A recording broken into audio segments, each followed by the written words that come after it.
À Châteauneuf-du-Pape, dans le Vaucluse, les vendanges ont été avancées de 3 semaines depuis les années 1950. Au cours du XXe siècle, la température moyenne dans notre pays s'est élevée de 1 degré, soit 20% de la différence thermique séparant une période de glaciation d'une période normale.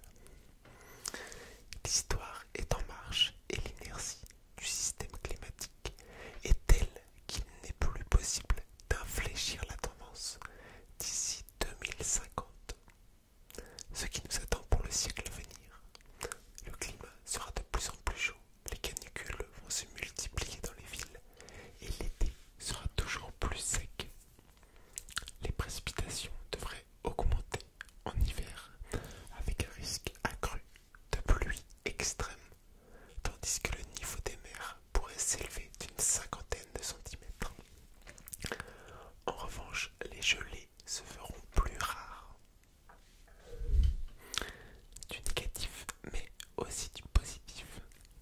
Face à ces évolutions climatiques, de lourds investissements devront être consentis afin d'ériger des digues, inventer des systèmes d'irrigation, lancer une lutte massive contre des parasites ou des maladies mal connues, jusque-là cantonnées aux pays tropicaux, s'adapter à d'autres rythmes de vie, etc. Bien sûr, il faudra faire son deuil de certaines habitudes.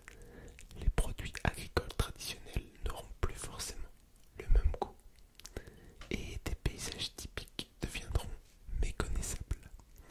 Mais la France restera un pays tempéré avec les variations saisonnières qui lui sont propres. Et par ailleurs, de nouvelles opportunités se présenteront. Les agronomes planchent déjà sur les moyens de s'adapter à ce nouveau climat en analysant plants de vigne, arbres fruitiers ou non, céréales ou espèces animales exploitées dans les endroits les plus chauds et arides de la planète, à la recherche de tout ce qui serait capable de supporter un été caniculaire ou même un hiver trop doux. La viticulture pourrait s'étendre. Le déplacement de certaines espèces vers le nord crée aussi de nouvelles possibilités. Toute la France sera bientôt éligible à la viticulture.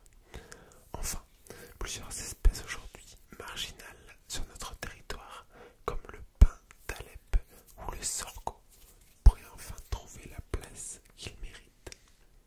Ainsi, les cultures rustiques et diversifiées pourraient prendre l'avantage sur les systèmes hyper performants, comme un air de revanche sur le productivisme et l'uniformisation à tout craint.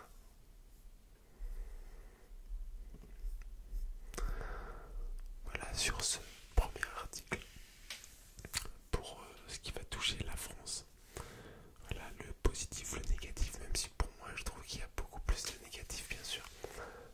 Voilà, sur ce réchauffement climatique.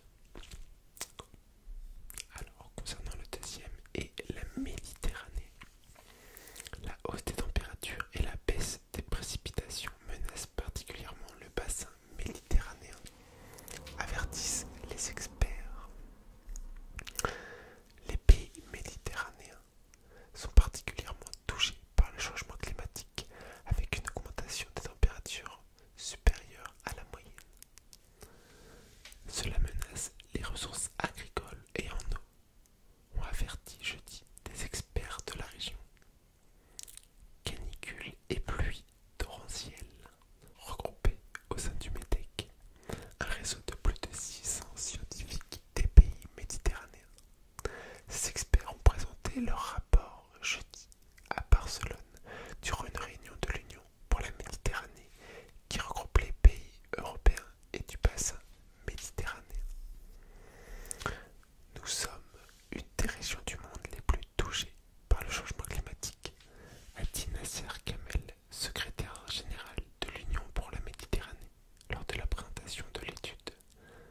tandis que les épisodes de canicule deviendraient plus fréquents et ou plus intenses.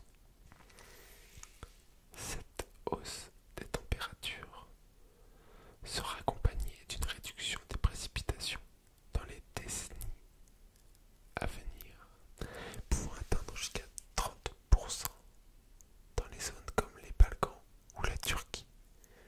Une augmentation des épisodes de pluie torrentielle est aussi à prévoir. La baisse des précipitations associée à l'intensification du réchauffement contribue à des tendances fortes vers un assèchement du climat, indique l'étude. Inévitablement,